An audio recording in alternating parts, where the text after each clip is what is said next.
నమస్కారం. ప్రతిధ్వనికి స్వాగతం. ఒకవైపు కరోనా విలయ విషాదం, మరొక వైపు వ్యాక్సిన్లపై వీడని సంశయం. విషయం అక్కడితో అయిపోలేదు. జ్వరం వస్తుందని కొందరు, మాకు దాంతో పని లేదని ఇంకొందరు, ఈరోజు తిది మంచిది కాదని, శుభముహూర్తాలు లేవని మరికొందరు. ఇలా అపోహలతో, అనవసర భయాలతో వ్యాక్సిన్ వేయించుకోవడానికి సంకోచిస్తున్నారు. కాకపోతే ఇన్ని ఆలోచిస్తున్న వాళ్ళు వ్యాక్సిన్ తప్ప కోవిడ్ నుంచి కాపాడే సురక్షా కవచం మరొకటి లేదని గుర్తించలేకపోతున్నారు. నేటికి దేశంలో వ్యాక్సిన్ ప్రక్రియ ముందుకు సాగకపోవటానికి అది కూడా ఒకానొక కారణం. అసలు వ్యాక్సిన్ పట్ల వారికి ఉన్న భయాలలో వాస్తవాలెంత? వ్యాక్సిన్ ఎంత సురక్షితం? వ్యాక్సిన్ వేసుకోవడంలో చేసే జాప్యం ఎంతటి ప్రమాదం తెచ్చిపెడుతుంది? ఇదే అంశంపై నేటి ప్రతిధ్వని. చర్చలో పాల్గొంటున్న ప్రముఖులు doctor Kiran Madala, critical care విభాగాధిపతి, నిజామాబాద్ ప్రభుత్వ ఆసుపత్రి; డాక్టర్ వి రవి, ప్రముఖ వైరాలజిస్ట్, బెంగళూరులోని నిమ్హాన్స్లో విశ్రాంత ఆచార్యులు, ప్రస్తుతం Karnataka genome sequence project nodal ఆఫీసర్గా పనిచేస్తున్నారు. ముందుగా కిరణ్ గారు, ఈరోజు కూడా టీకా వేసుకోవడానికి జంకుతున్న వాళ్ళు చాలామంది ఉన్నారు. ఇదే అంశంపై ఇటీవల నిజామాబాద్ జీజీఎస్ ఆసుపత్రిలో వైద్య పరిశోధన కూడా మీరు చేశారు. ఈ పరిశోధనలో గమనించిన ఫలితాలు ఎలా ఉన్నాయండి?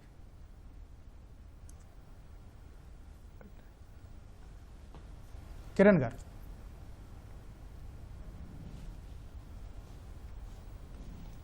Hello, voice. రవి గారు సార్, ఈ రోజుల్లో టీకాలు వేసుకున్న వారికి, వేసుకోని వారికి మధ్య వైరస్ను తట్టుకునే సామర్థ్యంలో వ్యత్యాసాలు ఎలా ఉన్నాయండి? పరిశోధనలో అసలు ఏం చెప్తున్నాయి? వేసుకున్న వారికి ఏ టీకా వేసుకుంటారో దాని మీద ఆధారపడి ఉంటుంది వాళ్ళకి ఎంత ప్రొటెక్షన్ ఉంటుందని. ఓకే. అన్ని వ్యాక్సిన్లు ఇప్పుడు మనం వాడేవి 80% మినిమం ప్రొటెక్షన్ ఇస్తుంది. కానీ ప్రొటెక్షన్ అనేది మనం ఏమని అర్థం చేసుకోవాలి. మొదలు ప్రొటెక్షన్ అంటే ఇప్పుడు వేసుకున్న వాళ్ళందరికీ డిజీజ్ సివియర్గా ఉండదు ఒకటి, రెండోది దాని నుంచి మరణించరు. ఇంతకనే ఏం కావాలండి టీకా నుంచి మనకి? కానీ వైరస్ తగులుకోదు, ఇన్ఫెక్షన్ రాదు అనే ఒక తప్పు భావన జనాల్లో ఉంది. ఏ వ్యాక్సిన్ ఇంతవరకు తయారు చేసింది ఈ వైరస్ కాదు, ఏ వైరస్ కు తయారు చేసింది 100% ప్రొటెక్షన్ ఇన్ఫెక్షన్ కి ఇవ్వదు. అందువల్ల టీకా వేసుకున్నా కూడా మనకు వైరస్ తగులుకుంటుంది, కానీ మనకు సివియర్ డిజీజ్ రాదు, దాని నుంచి మనం మరణించాం. వ్యాక్సిన్ వేసుకోని వాళ్ళకి ఇంతకు ముందు ఇన్ఫెక్షన్ లేక తగులుకోను ఉండకపోతే తప్పకుండా వాళ్ళకి వైరస్ అటాక్ అవుతుంది. దానిలో 80% మైల్డ్ ఏసిమ్టమాటిక్ గా ఉంటారు, 10-15% మోడరేట్ గా ఉంటారు, ఇంకో 5% చాలా సివియర్ గా ఉంటారు. ఇది వ్యత్యాసాలు టీకాలు వేసుకున్న వాళ్ళకి, వేసుకోని వాళ్ళకి. ఓకే. కిరణ్ గారు, ఈరోజు కూడా టీకా వేసుకోవడానికి జంకుతున్న వాళ్ళు చాలామంది ఉన్నారండి. ఇదే అంశం మీద ఇటీవల మీరు నిజామాబాద్ జీజీహెచ్ ఆసుపత్రిలో పరిశోధనలు కూడా చేశారు. ఈ పరిశోధనలో మీరు గమనించిన ఫలితాలు ఎలా ఉన్నాయండి? అయితే అండి, ఆల్మోస్ట్ మా పరిశోధన ఏప్రిల్ 1 నుంచి 25 మధ్యకాలంలో చేసిన పరిశోధన రేడియాలజీ విభాగం ఆధ్వర్యంలో. అయితే మేము వ్యాక్సిన్ ఇప్పటికే వేసుకున్న వాళ్ళు, వేసుకొని వాళ్ళు, అంటే తొలి దశలో మేము అందరం కూడా health care personal Covishield vaccine తీసుకున్నాము. తర్వాత ఇలా తీసుకున్న 26 మంది ఒక గ్రూపు, ఇప్పటికే వ్యాక్సిన్ తీసుకున్న వాళ్ళు మా హాస్పిటల్కి వేరే రూపంలో కానీ హోమ్ ఐసోలేషన్లో ఉంటూ కొంచెం సిక్ అయిన వాళ్ళందరూ వచ్చిన వాళ్ళని మొత్తం వాళ్ళు ఒక 180 మెంబర్స్. సో 26 మందిలో మేము ఒక 5 రోజుల తర్వాత, అంటే అందరూ కూడా వ్యాక్సిన్ ఇప్పటికే 2 డోసులు తీసుకొని 15 రోజులు అయిన వాళ్ళకి 5 రోజుల తర్వాత సిటీ స్కాన్ చేసాము. వీళ్ళందరికీ కూడా హాస్పిటల్లో అడ్మిటెడ్ గ్రూప్కి కూడా ఆల్మోస్ట్ అదే క్రైటీరియా చేసిన తర్వాత 26 మందిలో 23 మందికి సిటీ స్కాన్ అసలు ఇన్వాల్వ్ కాలేదు లంగ్. తర్వాత మిగతా 3కి ఇన్వాల్వ్ అయిన వాళ్ళకి కూడా చాలా మైల్డ్ దశలోనే ఇన్వాల్వ్ అయింది. వేరేజ్ 180 మెంబర్స్కి ఎవరైతే వ్యాక్సిన్ తీసుకోలేదో వాళ్ళలో 160 మెంబర్స్లో లంగ్ ఇన్వాల్వ్ అయింది. ఆ ఇన్వాల్వ్ అయిన వాళ్ళలో కూడా ఆల్మోస్ట్ మోర్ దెన్ 50% ఇన్వాల్వ్ అయిన వాళ్ళు 120 మంది ఉన్నారు. అంటే ఆల్మోస్ట్ ఒక 60% మందికి మోర్ దెన్ 50% ఇన్వాల్వ్ అయింది. 89% మందికి ఏమో పూర్తిగా కొంత ఇన్వాల్వ్ అయింది. సో వ్యాక్సిన్ తీసుకోని వాళ్ళతో పోల్చుకుంటే తీసుకున్న వాళ్ళలో 89% ఈ యొక్క లంగ్ ఇన్వాల్వ్మెంట్ తగ్గింది. అది కూడా ఇంకొక చిన్న విషయం నేను చెప్పదలుచుకుంది ఏంటంటే ఆ టైంలో నిజామాబాద్లో మనకి వేరియంట్ ఇన్ సర్క్యులేషన్ అక్కడ మన డేటా ప్రకారం తీసుకున్నట్లయితే డెల్టా వేరియంట్గా కొంత ఉన్నట్లు కూడా ప్రాథమిక సమాచారం ద్వారా తెలుస్తుంది. అంటే ఇప్పుడు ప్రపంచాన్ని వణికిస్తున్న వేరియంట్ ఏదైతే ఉందో ఆ రోజు నాడే ఆల్మోస్ట్ మేము ఎదుర్కొన్నట్టు దానికి కూడా వ్యాక్సిన్ పనిచేస్తున్నట్టు మాకున్నటువంటి సమాచారం. ఓకే అండి, ఓకే. రవి గారు, ఇప్పుడు ఈ కరోనా నుంచి కోలుకున్న వారు ఒక్క డోసు తీసుకున్న చాలు వైరస్ కొత్త రకాలు సైతం వారి దరి చేరవని ఇటీవల రాక్ఫెల్లర్ ఇన్స్టిట్యూట్ పరిశోధనలు చెప్తున్నాయండి. అసలు ఇందులో వాస్తవం ఎంతండి? చూడండి, అది పరిశోధనలో చేసి ఒక పేపర్ పబ్లిష్ చేయడానికి చాలా బాగుంటుంది. కానీ మనకు సంపూర్ణ ప్రొటెక్షన్ కావాలంటే మనకి 2 డోసులు వేసుకోవాల్సిందే. ఎందుకంటే న్యాచురల్గా కరోనా వచ్చి అది మైల్డ్గా వచ్చిన వాళ్ళకి 3 నుంచి 5 నెలల వరకు యాంటీబాడీస్ ఉంటాయి. దాని తర్వాత యాంటీబాడీస్ తగ్గిపోతాయి. ఇది మనకు చాలా స్పష్టంగా తెలుసు. చాలా పేపర్స్ దీని మీద పబ్లిష్ చేశారు. అందుకే 3 నెలల తర్వాత మన ప్రొటెక్షన్ తగ్గిపోతూ ఉండగా వ్యాక్సిన్ వేసుకుంటే మంచిదని ఇప్పుడు కొత్తగా గైడ్ లైన్ ఇష్యూ చేశారు. 3 నెలల వరకు మన న్యాచురల్ ప్రొటెక్షన్ ఉంటుంది, ఇమ్యూన్ రెస్పాన్స్ ఉంటుంది. 3 నెలల తర్వాత తగ్గిపోతుంది కాబట్టి అప్పుడు వ్యాక్సిన్తో బూస్ట్ చేయాలి. 2 డోసులు వేస్తే లాంగ్ టర్మ్ మెమరీ చాలా రోజులు ఉంటుంది. ఇప్పుడు ఒకే వ్యాక్సిన్ వేసుకొని ఎన్ని రోజులు ప్రొటెక్షన్ ఉంటుంది అంటే వాళ్ళు షార్ట్ టర్మ్ స్టడీ చేశారు. ఇన్ఫెక్షన్ అయ్యాక కోలుకున్నాక 1 డోసు వేసి దాని తర్వాత వాళ్ళు 3-4 నెలల తర్వాతే ఈ స్టడీ చేశారు. ఎన్ని రోజులు ఉంటుంది, ఏడాది ఉంటుందా, 2 ఏళ్ళు ఉంటుందా, 5 ఏళ్ళు ఉంటుందా అనేది అంత టైం అయ్యేంత వరకు మనం ఖచ్చితంగా చెప్పలేము. అందువల్ల ఈ సంశోధన చేయడానికి బాగుంటుంది. కానీ మనకు ఆల్రెడీ ఇన్ఫెక్షన్ వచ్చి రికవర్ అయిన 2 డోసులు వేసుకోవడమే సరి అయిన పద్ధతి అని నా అభిప్రాయం. ఓకే అండి, ఓకే. కిరణ్ గారు, ఇప్పుడు ఎండలో బాగా పనిచేసేవారు, బాగా చెమట పట్టేలా పనిచేసేవారికి, ఈ వ్యాయామం జిమ్ చేసే వాళ్ళకు కూడా టీకా వేసుకోకపోయినా పర్లేదు, వారికి నేరుగా యాంటీబాడీస్ వృద్ధి చెందుతాయనే అభిప్రాయం ఈరోజు సమాజంలో బాగా ఉందండి. అసలు ఇందులోని నిజానిజాలు ఎంతండి? అయితే ఫస్ట్ ఆఫ్ ఆల్ మీరు ఎండలో పనిచేసే వాళ్ళు, వ్యాయామం చేసేవాళ్ళు అంటున్నారు, కానీ వాళ్ళలో ఇన్ఫెక్షన్ సోకితేనే కదా యాంటీబాడీస్ అనేవి ఎప్పుడైనా కూడా వైరస్ యొక్క యాంటీజెన్కి వ్యతిరేకంగా ప్రొడ్యూస్ అయ్యి, వైరస్ మనకి సోకినప్పుడే కదా మనతో దానికి సరిసమానమైన యాంటీబాడీస్ ప్రొడ్యూస్ అవుతాయి. వాళ్ళు ఎవరైతే బయట ఎండలో వర్క్ చేస్తారో, వ్యాయామం చేసే వాళ్ళలో వాళ్ళకి ఇన్ఫెక్షన్ రానప్పుడు యాంటీబాడీస్ అసలు ప్రొడ్యూస్ అయ్యే అవకాశమే లేదు. కాబట్టి వాళ్ళకి ఏదైనా ఇన్ఫెక్షన్ ద్వారా అన్నా రావాలి, లేదా వ్యాక్సిన్ వేసుకున్న ద్వారా అయినా కానీ వాళ్ళకి యాంటీబాడీస్ రావాలి. సో మరి అలాంటప్పుడు డెఫినెట్గా వ్యాక్సిన్ వేసుకోవాలి. కాకపోతే ఏంటంటే వీళ్ళు బయట పనిచేసే వాళ్ళలో విటమిన్ డి ఎక్కువగా ఉంటుంది. సో విటమిన్ డి వల్ల జబ్బుని సమర్థంగా ఎదుర్కొంటారు. అలా అని చెప్పి యాంటీబాడీస్ ప్రొడక్షన్లో కూడా దాని రోల్ ఉంటుంది డెఫినెట్గా. కానీ డెఫినెట్గా వ్యాక్సిన్ తీసుకోవాల్సిందే. ఓకే అండి, ఓకే. రవి గారు, ఇప్పుడు మెమరీ బి కణాలు కోవిడ్ కారక SARS-CoV-2 వైరస్ను సమర్థంగా ఎదుర్కొనే సామర్థ్యం సంతరించుకున్నాయని రాక్ఫెల్లర్ విశ్వవిద్యాలయ శాస్త్రవేత్తలు ప్రకటించారండి. శరీరంలో మెమరీ బి కణాల పాత్ర, వాటి సామర్థ్యం పెరిగితే కోవిడ్ని తట్టుకునే శక్తి వృద్ధి చెందడం గురించి ఏమన్నా చెప్తారా? చూడండి, ఏ ఒక్క ఇన్ఫెక్షన్, వైరల్ ఇన్ఫెక్షన్, కరోనా కాకుండా ఏ వైరస్ ఇన్ఫెక్షన్ తగిలినా మన ఇమ్యూన్ సిస్టంలో టీ సెల్స్, టీ కణాలు, బి కణాలని 2 ట్రిగర్ అవుతాయి. ఇది కరోనాలో ట్రిగర్ అవుతాయని సంశోధనలు చెప్తున్నాయి.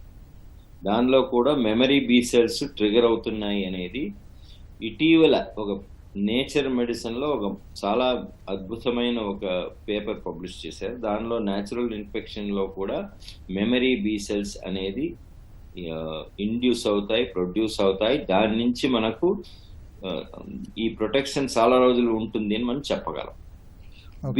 మెమరీ సెల్స్ అంటే ఏంటి? ఇప్పుడు మన మీకు ఉదాహరణ ఇవ్వాలంటే, మన ఆర్మీలో సోల్జర్స్ ఉంటారు. ఆ సోల్జర్స్లో కొంతమంది ఎనిమీని గుర్తుంచుకొని వాళ్ళు హెడ్ క్వార్టర్స్లో ఉంటారు. మళ్ళీ ఆ ఎనిమీ అటాక్ చేస్తే వాళ్ళని తక్షణం గుర్తించి వెంటనే దానికి తగ్గ ఏమేమి అమ్యూనిషన్ తయారు చేయాలో బాడీలో అటువంటి యాంటీబాడీస్ ప్రొడ్యూస్ చేసే సెల్స్ని బి మెమరీ సెల్స్ అంటాం. న్యాచురల్ ఇన్ఫెక్షన్లో మెమరీ బి సెల్స్ బోన్ మ్యారోలో చాలా రోజులు ఉంటాయని ఇటీవల ఒక పేపర్ పబ్లిష్ అయింది. అదే రీతి వ్యాక్సిన్ తయారు చేసిన వాళ్ళందరూ ట్రయల్స్లో కూడా పేషెంట్స్ ట్రయల్ వాలంటీర్స్ నుంచి బ్లడ్ కలెక్ట్ చేసి వాళ్ళు మెమరీ సెల్స్ ఉన్నాయి అనేది మనకు ఆధారాలు ఉన్నాయి. అందువల్ల both natural infection and vaccination ద్వారా మెమరీ బి సెల్స్ ప్రొడ్యూస్ అవుతాయి అనేది ఒక విషయం మనకు ఖచ్చితంగా తెలిసింది. ఇది మంచి శుద్ధి అని నా అభిప్రాయం. ఓకే అండి, ఓకే. కిరణ్ గారు, ఇప్పుడు ఆల్రెడీ కరోనా సోకి కోలుకున్న వారు ఒక డోస్ టీకా తీసుకుంటే రెండో డోసు ఆ ఇన్ఫెక్షన్ బారిన పడకుండా పూర్తి స్థాయిలో రక్షణ లభిస్తుందని చెప్పగలమంటారా?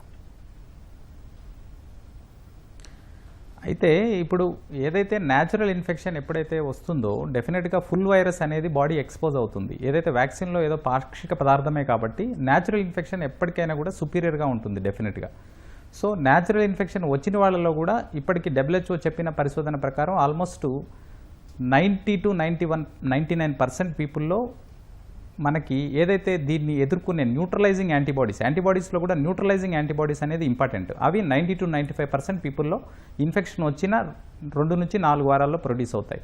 ఇవి కూడా చాలా వరకు అంటే మనకు ఒక 6 months వరకు దీని ప్రొటెక్షన్ ఉందనేది WHO తన యొక్క May 10th నివేదికలో చెప్పింది. అయితే ఇది 3 to 4 మన గైడ్లైన్స్ ప్రకారం ఏంటంటే ఒకసారి న్యాచురల్ ఇన్ఫెక్షన్ వచ్చిన తర్వాత ఆల్మోస్ట్ ఇప్పుడు 6 months తర్వాత అని అంటున్నారు.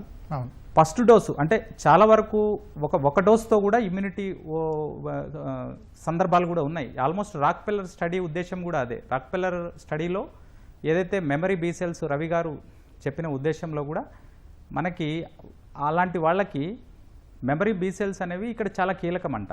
ఎందుకు కీలకం అంటే దానికి ఒక 2 ఉదాహరణ చెప్తాను. మెమరీ బీ సెల్స్ ఎంత ప్రామాణికం అంటే నార్మల్గా న్యూట్రలైజింగ్ యాంటీబాడీస్ని ప్లాస్మా బ్లాస్ట్ ప్రొడ్యూస్ చేస్తాయి. అవి చాలా కొంతకాలమే ఉంటాయి, తర్వాత వాటి సంఖ్య తగ్గిపోతుంది. దాని సంఖ్య ఒక లెవెల్ మించిన తర్వాత ఆల్మోస్ట్ 3 months తర్వాత తగ్గిన తర్వాత దాన్ని పెంచడంలో మెమరీ బీ సెల్స్ పాత్ర చాలా కీలకంగా ఉంటుంది. ఏదైతే ఆ మెమరీ బీ సెల్స్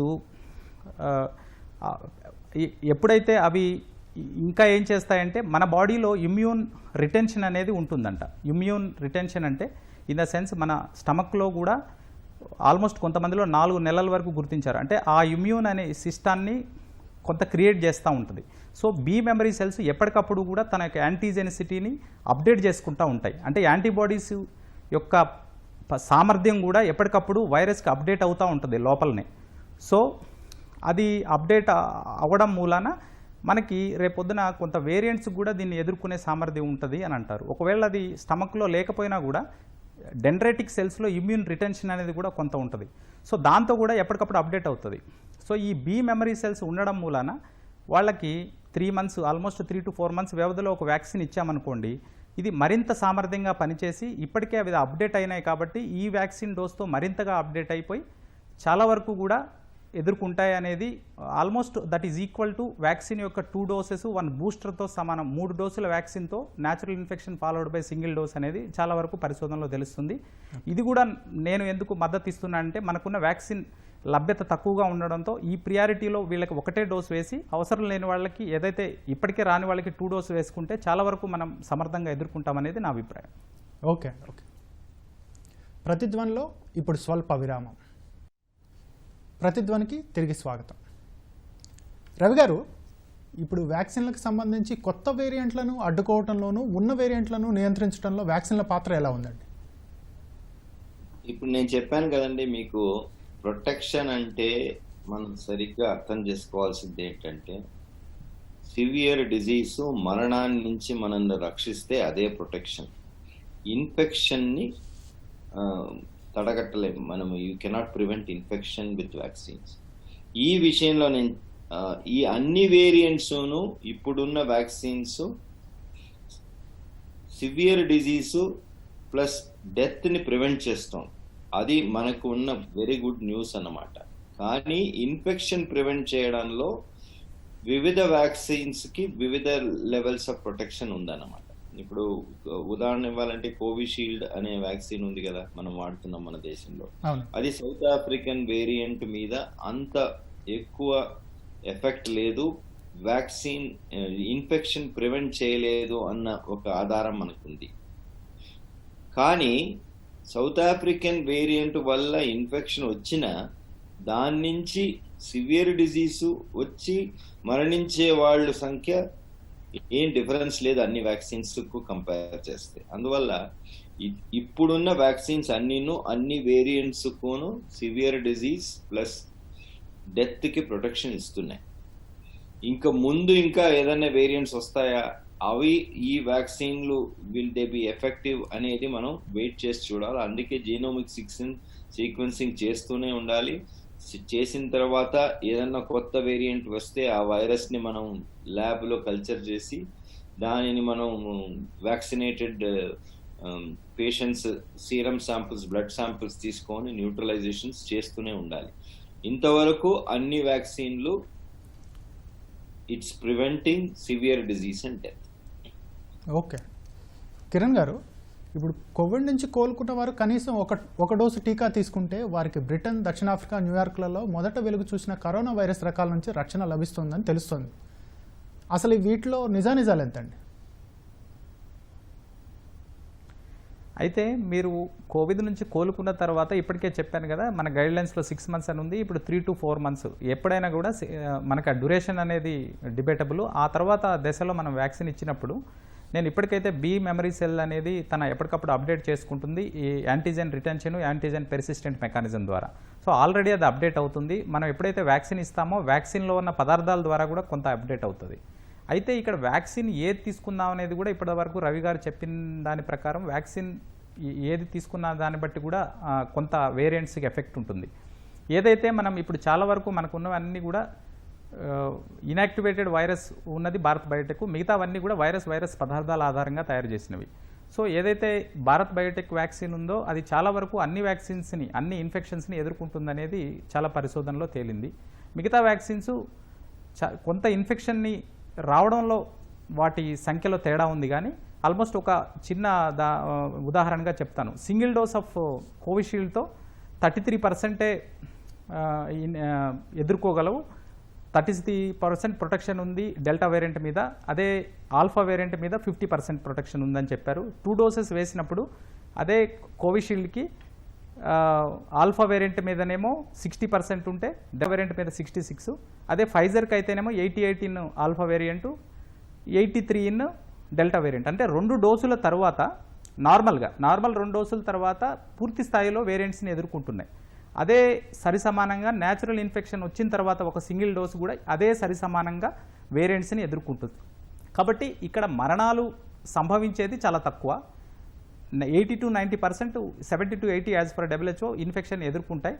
95% సివియర్ డిసీజ్ని అడ్డుకుంటాయి. 100% మరణాలని, ఆల్మోస్ట్ 100 అనలేం కానీ still some people are dying for other reasons. So 5% of the people కొంత సంభవించే అవకాశం ఉంది. 95% వరకు సివియర్ ప్రొటెక్షన్ని, సివియర్ డిసీజ్ని అయితే ఎదుర్కొంటాయి.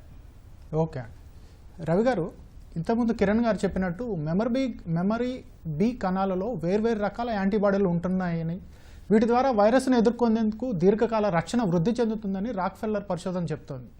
ఇందులో వాస్తవాలు ఎంతండి? ఇప్పుడు కిరణ్ గారు చెప్పింది, రాక్ఫెల్లర్ గారు సంశోధనలో తెలిసింది, అవి రెండు కరెక్టే అండి. మెమరీ బి సెల్స్ అనేవి న్యాచురల్ ఇన్ఫెక్షన్ తర్వాత కూడా జనరేట్ అవుతాయి. రెండోది వ్యాక్సినేషన్ మూలంగా కూడా ఈ మెమరీ బి సెల్స్ ప్రొడ్యూస్ అవుతున్నాయి అనేది ట్రయల్స్ లో కొంతమంది శాంపిల్స్ తీసుకొని అందరూ ప్రూవ్ చేశారు. అది చాలా గుడ్ న్యూస్ అన్నమాట. కానీ మెమరీ బి సెల్స్ అనేవి ఎలా అంటే, ఇప్పుడు మీకు వేరే విధంగా ఉదాహరణ ఇస్తాను నేను. ఇప్పుడు మనం రెమ్డెసివిర్ తీసుకోండి. రెమ్డెసివిర్ మనం ఎక్కువ ప్రొడ్యూస్ చేసాం వేరే వేరే ఫ్యాక్టరీస్ లో డ్యూరింగ్ ద ఫస్ట్ వేవ్. దాని తర్వాత దాని డిమాండ్ తగ్గిపోతే ఫ్యాక్టరీల్లో అది ప్రొడ్యూస్ చేయడం తగ్గించారు. కెపాసిటీ ఉంది కానీ తగ్గించారు. మళ్ళీ సెకండ్ వేవ్ లో సడన్ గా రిక్వైర్మెంట్ వచ్చినప్పుడు ఈ ఫ్యాక్టరీల్లో వేరే మందులు తయారు చేసేది కాస్త పక్కకు పెట్టి దీని ప్రొడక్షన్ చేయడానికి కొంత సమయం పట్టింది. రా మెటీరియల్ తెచ్చుకోవాలి, దాన్ని తయారు చేయాలి, దాన్ని టెస్ట్ చేయాలి, దాన్ని ప్యాక్ చేయాలి. ఇలాగే మన బాడీలో కూడా మెమరీ సెల్స్ ఫ్యాక్టరీస్ సిద్ధంగా ఉంటాయి, సిగ్నల్స్ ఇస్తాయి. డిఫరెన్సియేషన్కి ప్లాస్మా సెల్కి యాంటీబాడీ చేయడానికి. ఆ యాంటీబాడీ ప్రొడక్షన్ కిక్ ఇన్ అవ్వడానికి కొంత సమయం పడుతుంది, కొన్ని రోజులు పడుతుంది. సో మళ్ళీ ఎప్పుడు వైరస్ తగులుకున్నా ఈ ఫ్యాక్టరీలు ఓపెన్ అవుతాయి, యాంటీబాడీస్ ప్రొడ్యూస్ అవుతాయి, వైరస్ని న్యూట్రలైజ్ చేస్తాయి. అది ముక్కు మన గొంతులో ఉండే వైరస్ న్యూట్రలైజ్ చేస్తాయి, కానీ కింద లంగ్కు పోదు. దానివల్ల సివియర్ రియాక్షన్ రాదు. దాని నుంచే మనకు సివియర్ డిజీజ్ రాదు. We are able to protect against death. ఇదన్నమాట. Okay sir. కిరణ్ గారు, ప్రస్తుతం కరోనా నివారణకు ఏడాదికి ఒకసారి కానీ 6 నెలలకు ఇంకోసారి కానీ టీకా వేసుకోవాలే అభిప్రాయం చాలా మందిలో ఉందండి. మరికొంతమంది ఏమో తిథులు నక్షత్రాల కోసం, మంచి ముహూర్తం కోసం వెయిట్ చేస్తున్నారు. వీరందరికీ మీరు ఇచ్చే సలహాలు, సూచనలు ఏంటండి? అయితే ఫస్ట్ ఆఫ్ ఆల్ అండి, ఈ రోజున కోవిడ్-19ని ఎదుర్కొనే క్రమంలో అంటే పాశుపతాస్త్రం అనొచ్చు, అది డెఫినెట్గా వ్యాక్సినే. సో డెఫినెట్గా మనకి అవైలబిలిటీని బట్టి, ప్రభుత్వాన్ని గైడ్లైన్స్ని బట్టి వ్యాక్సిన్ కంపల్సరీగా తీసుకోవాలా. సో అందులో మాత్రం తిథులు వారాలు చూడకండి, ఎందుకంటే కరోనా తిథులు వారాలు చూడట్లేదు కదా మనకి ఎఫెక్ట్ చేయడానికి. మన నిర్లక్ష్యం ఉంటే ఆ రోజు మంచి రోజు అయినా కూడా మనకి కరోనా రావచ్చు. సో అది ఇంపార్టెంట్ థింగ్. రెండోది బూస్టర్ డోసెస్ గురించి మీరు మాట్లాడినప్పుడు, ఇది ఒక పరిశోధన దశలో ఉంది. బూస్టర్ డోసు 6 మంత్స్కి ఇవ్వాలా, 1 ఇయర్ ఇవ్వాలా? ఎందుకంటే న్యాచురల్ ఇన్ఫెక్షన్ అయితే 6 మంత్స్ ప్రొటెక్షన్ ఉందని అన్ని పరిశోధనలో తేలింది, ఇంకా ఎక్కువ కూడా ఉందనేది తెలుస్తూ ఉంది. అదే వ్యాక్సిన్ వేసుకున్న తర్వాత ఎంతకాలం ఉంటుందనే దాని మీద ఇంకా మనకి సరైన ఆధారాలు లేవు. సో ఎప్పుడుకి 6 మంత్స్కి ఫుల్ ప్రొటెక్షన్ ఉంటుందా, 1 ఇయర్కి ఉంటుందా తెలియదు. కాబట్టి 6 మంత్స్కే ఉంటుందనుకుంటే 6 మంత్స్కి బూస్టర్ ఇవ్వాలా, లేదు 8 మంత్స్కి, అది that is decided by the coming researches. So booster అనేది మాత్రం డెఫినెట్గా కూడా ఈ పర్టికులర్ కోవిడ్-19 వ్యాక్సినేషన్కి కంపల్సరీ. ఎందుకంటే మన ఫస్ట్ జనరేషన్ వ్యాక్సిన్స్ కేవలం ఇవి మోనోవెలెంట్ వ్యాక్సిన్స్, ఇది స్పైక్ ప్రోటీన్ని టార్గెట్ చేసేవే కేవలం, ఇది సంపూర్ణమైన వ్యాక్సిన్స్ కావు ఇవి. సో చాలా వరకు కూడా ఇన్ఫెక్షన్ని ప్రివెంట్ చేయలేవు, కానీ మరణాన్ని తగ్గించడానికి ఉద్దేశించినవి. కాబట్టి బూస్టర్ డోసు కంపల్సరీ. ఓకే అండి.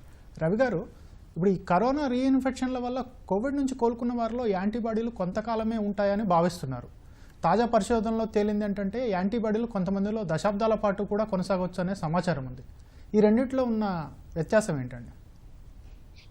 రెండు కరెక్టే అండి. ఇప్పుడు కిరణ్ గారు చెప్పినట్టు మన వివిధ సంశోధనాల్లో తేలింది ఏంటంటే, న్యాచురల్ ఇన్ఫెక్షన్ తర్వాత 3 నుంచి 6 నెలల లోపల యాంటీబాడీస్, న్యూట్రలైజింగ్ యాంటీబాడీ లెవెల్ తగ్గిపోతుంది, మెమరీ ఉంటుంది. అందువల్ల రీఇన్ఫెక్షన్స్ సాధారణంగా 3 to 6 మంత్స్ తర్వాతే తగులుకుంటాయి, ఎస్పెషల్లీ కొత్త వేరియంట్స్ వస్తాయి. కిరణ్ గారు బాగా చెప్పారు దీని గురించి.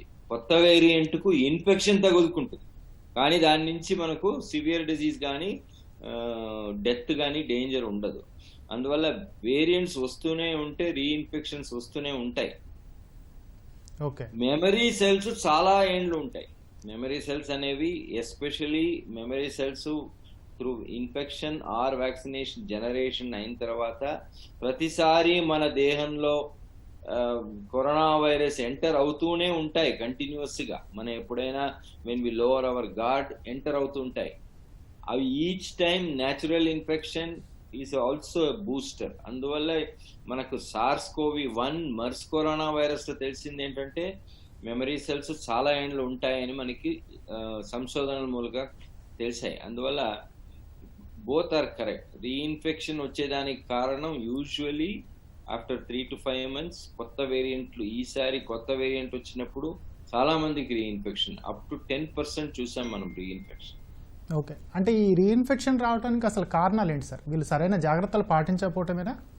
మెయిన్ కారణం చూడండి, మీరు వ్యాక్సిన్లు ఎన్ని తెచ్చినా కూడా అందరికీ టీకా లభించేంత వరకు సోషల్ వ్యాక్సిన్ వాడాల్సిందే, దాని నుంచి మనకు విముక్తి లేదు. ఇది స్పష్టంగా చెప్పదలుచుకుంటున్నాను నేను. మాస్క్ అనేది బెస్ట్ వ్యాక్సిన్. మాస్క్ అని ఈజీగా చెప్తాం, కానీ దాన్ని వేసుకునేది జనాలు ఎలా ఉపయోగిస్తారు, ఎంతకాలం వాడతారు, కంటిన్యూస్గా వాడతారా, అదొకటి. రెండోది, జనం ఎక్కువ చేరతారు కదా గుంపుల్లో, అటువంటి సందర్భాల్లో ఈ వైరస్ ఎక్కువ స్ప్రెడ్ అవుతుంది, అది అవాయిడ్ చేయాలి. అందుకే social distancing, physical distancing 2 meters maintain చేయాలి. మీరు వ్యాక్సిన్ వేసుకున్నా వేసుకోకపోయినా ఇంకో ఏడాదిన్నర వరకు ఖచ్చితంగా మాస్క్ ప్రయోగించాలి, కరెక్ట్ వేలో ప్రయోగించాలి. మూడోది మాస్క్ ప్రతి రోజు మార్చాలి. డిస్పోజబుల్ మాస్క్ అయితే పడేయాలి, రీయూసబుల్ మాస్క్ అయితే దాన్ని సోపు నీళ్ళల్లో నానబెట్టి ఉతికి ఎండపెట్టి మళ్ళీ వాడుకోవచ్చు. ఓకే కిరణ్ గారు, ఈ టీకా పొందిన వారితో పోలిస్తే టీకా లేకుండానే కోవిడ్ నుంచి కోలుకున్న వారికి భవిష్యత్తులో ఇన్ఫెక్షన్ ఎదుర్కొనే సామర్థ్యం ఎక్కువగా ఉంటుందని, వీరికి బూస్టర్ డోసులు అవసరం కూడా ఉండదని చెప్తున్నారు. ఇది నిజమేనంటారండి? ఓకే, టీకా వేసుకున్న వాళ్ళతో పోలిస్తే న్యాచురల్ ఇన్ఫెక్షన్ ఉన్నవాళ్ళు. అవును. ఓకే, అయితే న్యాచురల్ ఇన్ఫెక్షన్ ఎప్పటికైనా కూడా డెఫినెట్గా కూడా సుపీరియర్ అని ఇప్పటికే చెప్పాను. టీకా అనేది డెఫినెట్గా కూడా దాని తర్వాతనే వస్తుంది. అయితే రీఇన్ఫెక్షన్ అనేది ఛాన్సు న్యాచురల్ ఇన్ఫెక్షన్లో రవి గారు చెప్పినట్టు 3 to 6 months ఎలాగైనా ఉంటుంది. ఇంకా వ్యాక్సిన్ వేసుకున్న తర్వాత ఇంకా చెప్పాలంటే మనకి రీఇన్ఫెక్షన్ ఛాన్స్ ఎక్కువగా కూడా న్యాచురల్ కంటే కూడా మనకి వ్యాక్సిన్ వేసుకున్న తర్వాత బ్రేక్ త్రూ ఇన్ఫెక్షన్ అంటాం, అది చాలా ఎక్కువగా ఉంది. సో అది ఆల్మోస్ట్ చాలా మనకి పర్సంటేజ్ వైజ్ కూడా 20 to 30% కూడా ఉండింది. అదే న్యాచురల్ ఇన్ఫెక్షన్ తర్వాత అంత కామన్గా లేదు. సో డెఫినెట్గా మనకి ఎప్పుడైనా రీఇన్ఫెక్షన్ రిస్క్ ఎప్పటికీ కూడా హైగానే ఉంటుంది. ఈ 2 ఇన్ఫెక్షన్లో కోవిడ్కి సంబంధించిన జాగ్రత్తలు తప్పనిసరిగా పాటించాలి. ఓకే అండి, చర్చలో పాల్గొన్న రవి గారికి, కిరణ్ గారికి ధన్యవాదాలు. ప్రజలందరూ ఖచ్చితంగా టీకా వేసుకోవాలని, సరైన జాగ్రత్తలు పాటిస్తూ కరోనా నుంచి కాపాడుకోవాలని నిపుణులు చెప్తున్నారు. ఇది నేటి ప్రతిధ్వని. నమస్కారం.